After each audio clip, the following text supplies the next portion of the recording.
Friends, how are you? Welcome to another session. In our last session, we discussed about the types of hormones. These hormones are released by endocrine glands. So, we see endocrine glands in lower organisms also. That means mostly in higher invertebrates. But the mechanism is very much simple. And this endocrine system is well developed in the vertebrates. In vertebrates, we mostly study about the human endocrine system because these systems helps in the maintenance of human health. So endocrine system is nothing but the endocrine glands and the diffused tissue or cells which are present in different parts of our body consist of endocrine system. So depending upon the organization, this endocrine system is grouped into two categories. The one is called as organized endocrine bodies.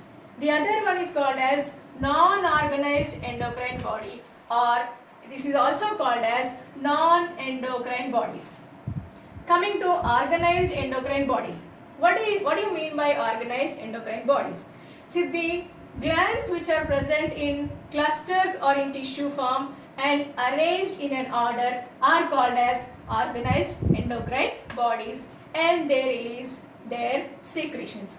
For example, pituitary gland, pineal gland, thyroid gland, parathyroid gland, adrenal gland, pancreas, thymus gland, and gonads. Gonads means in males it is testes, in female ovaries. So these are called as organized endocrine glands, which we are going to learn in detail in our next session. Then coming to what are non-endocrine or non-organized endocrine bodies. They are liver, kidney, heart, gastrointestinal tract. So let us see the picture.